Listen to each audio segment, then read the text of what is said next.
नमस्कार, होमबिल टीवी भारत में आपके स्वागत है। बंगाल के सियासी माहौल में चुनावी बयानबाजी तेज हो गई है।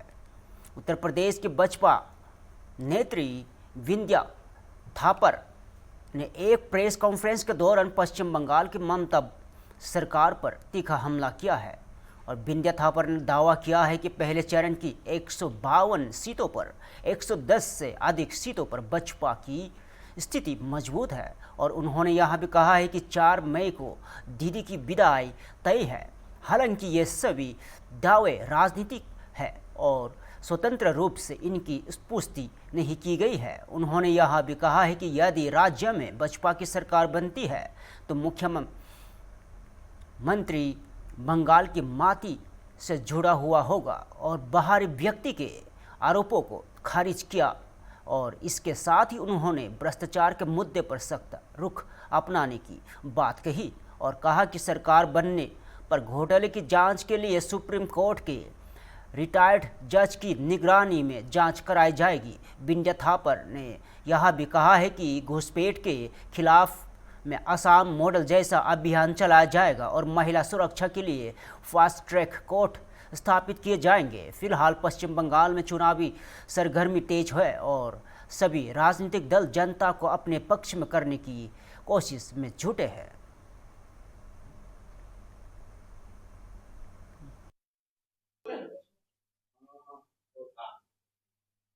मैम, अगर बात करें कि पश्चिम बंगाल के पहले चरण के मतदान के बाद बीजेपी अब कैसी अपनी स्थिति को देख रही है? पहले चरण के 152 सीटों के मतदान के पश्चात हमने जो बंगाल के लोगों में एक स्पष्ट उत्साह दिखाई दिया है और हमारा ये खुद का ये आकलन है कि हम 110 से ज्यादा सीटें यहाँ जीतने जा रहे हैं, क्योंकि बंगाल की जनता ने जो भय से भरोसे पे जो कदम बढ़ाया है उससे निश्चित रूप से ममता बनर्जी की जो सरकार है अब उसकी विदाई बहुत ही जल्द होने वाली है। बात कर ले तो बंगाल चुनाव की मुख्य चुनावी मुद्दा क्या लेकर के चुनाव लड़ना है?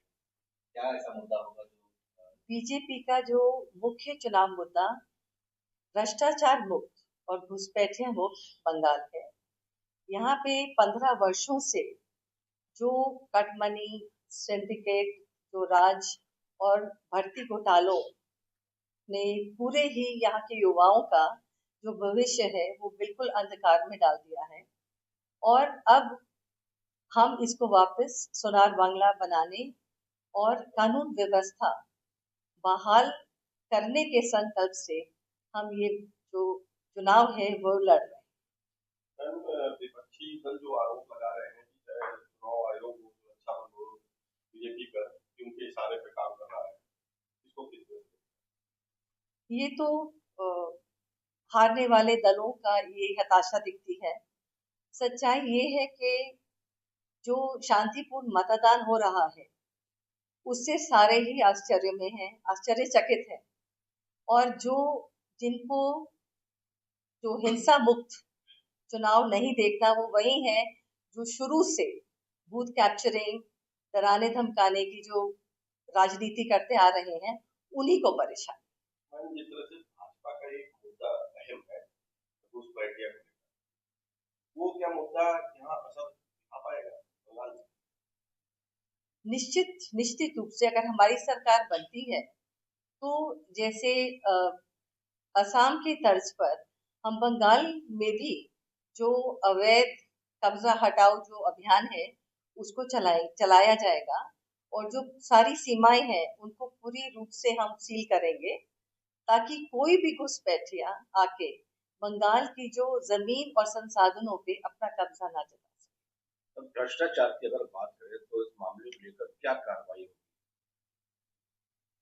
हमारी सरकार के आते ही सुप्रीम कोर्ट के रिटायर्ड जज एक विश कमेटी को हम स्थापित करेंगे ताकि जितने भी घोटाले टीएमसी सरकार ने किए हैं उनकी पूर्ण तरह से जांच हो सके और जो ममता बनर्जी ने जो लोगों का पैसा लूटा है अब उसका उनको एक एक हिसाब देना पड़ेगा और जैसे मोदी जी कहते हैं भ्रष्टाचारी नहीं बचेंगे, ये मोदी जी की गारंटी है। टीएमसी का कहना है कि बीजेपी पटना से एक गंभीर और संवेदनशील मामला सामने आया है, जहां बिहार के 21 वर्षीय डिलीवरी बॉय की दिल्ली पुलिस के एक अधिकारी द्वारा कथित तौर पर गोली मारकर हत्या कर दी गई। इस घटना पर केंद्रीय मंत्री चिराग पासवान ने कड़ी प्रतिक्रिया दी है। उन्होंने इसे दुखद और निंदनीय बताया है। चिराग पासवान ने कहा है कि उनकी पार्टी के सांसद पहले से निर्धारित क्षेत्रीय दौरे पर थे, लेकिन इस घटना की गंभीरता को देखते हुए वे दौरा बीच में छोड़कर आज शाम तक पीड़ित परिवार से मिलने जाएंगे।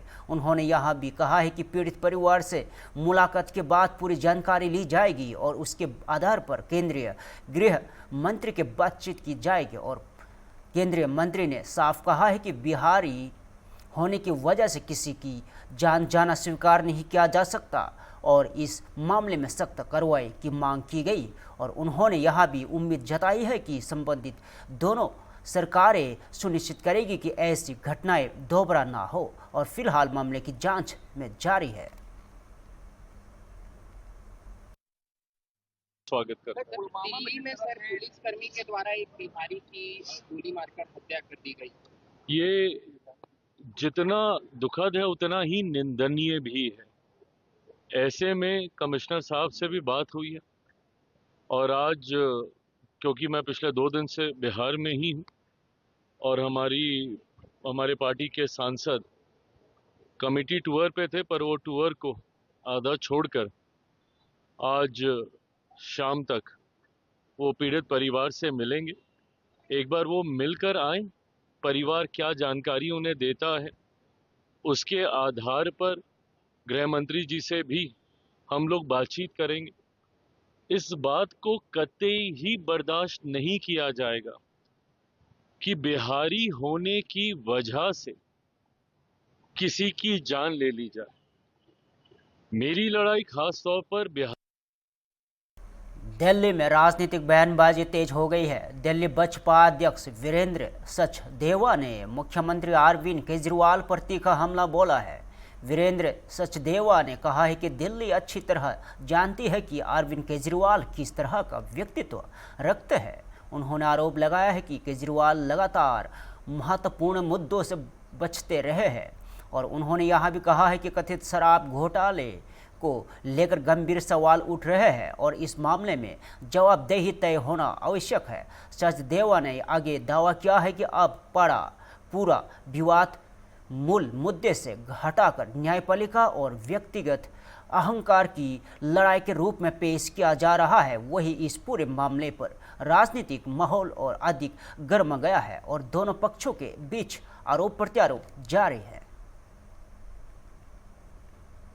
ना ही वो वीसी के थ्रू उनकी कोई भी सेशन अटेंड करेंगे, ना ही मनोज सिसोदिया या कोई भी आम आदमी पार्टी का लीडर जाएगा और सत्याग्रह पे बैठेंगे। आज से वो सत्याग्रह पर जा रहे हैं और उन्होंने अभी वहां देखा है किस तरह से वो गए, उन्होंने फोटो सेशन करवाया। क्या बोलना दिया, उन्होंने फोटो सेशन कराया और वहां से रवाना हो गए। ये दिल्ली अच्छी तरह से जानती है कि अरविंद केजरीवाल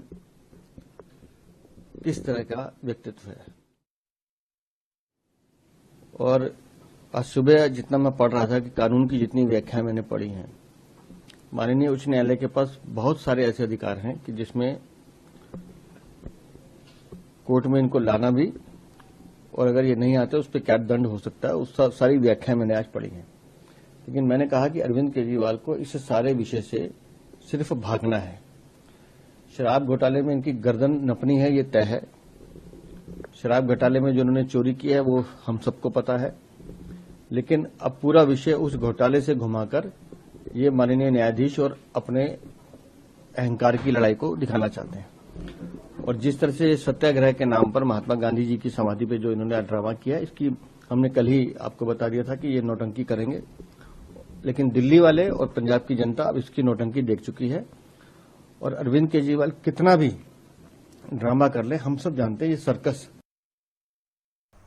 जामनगर से बड़ी खबर सामने आ रही है, जहां गुजरात की शिक्षा मंत्री रीवा जाडेजा ने स्थानीय निकाय चुनाव परिणाम को लेकर बयान दिया है।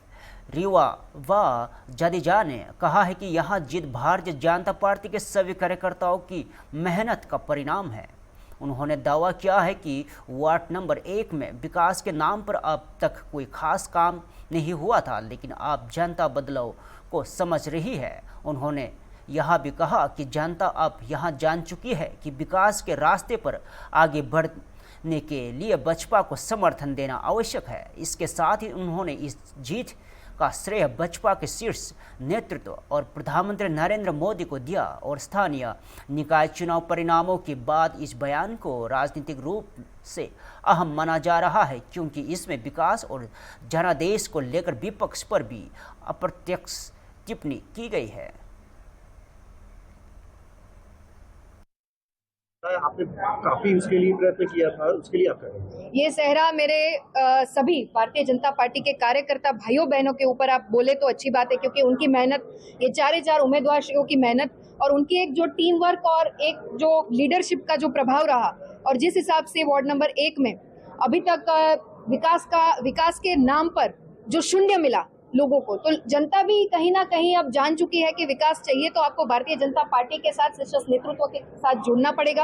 और ये जो जीत का श्रेय है वो हमारे शीर्ष नेतृत्व आदरणीय प्रधानमंत्री श्री नरेंद्र भाई मोदी जी को जाता है, साथ ही साथ हमारे ऐसे ही मृदु और मक्कम मुख्यमंत्री श्री भूपेंद्र भाई पटेल जी को और हमारे संगठन के लीडर आदरणीय जगदीश भाई विश्वकर्मा जी को जाता है कि उनकी रणनीति और विकास की राजनीति ने संयुक्त होकर ये जीत को कहीं ना कहीं अंकित किया है। अच्छा चल रहा है और जीते हुए जितने भी भारतीय जनता पार्टी के हमारे प्रत्याशी हैं उनको मैं पूरे हृदय से अभिनंदित करना चाहूंगी। लोगों के बीच में रहकर विकास की राजनीति को आगे बढ़ाने का काम अब आपके सिर पर रहेगा, तब ये विश्वास के ऊपर हम सभी साथ मिलकर खरे उतर सके, उस प्रकार से हम आगे बढ़ने की कोशिश करेंगे।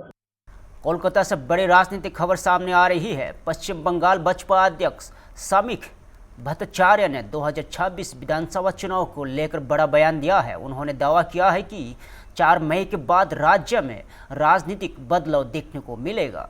भट्टाचार्य ने कहा कि जनता में मौजूदा सरकार के प्रति नाराजगी बढ़ रही है और लोग अब बिना डर के मतदान करना चाहते हैं। बसपा नेता ने यह भी दावा किया है कि लोगों का मूड पूरी तरह बदल चुका है और वे बदलाव के लिए तैयार है। हालांकि उन्होंने किसी आधिकारिक परिणाम का उल्लेख नहीं किया है, बल्कि यह बयान राजनीतिक आरोप प्रत्यारोप के रूप में देखा जा रहा है। फिलहाल इस बयान पर तृणमूल कांग्रेस की ओर से कोई आधिकारिक प्रतिक्रिया सामने नहीं आई है।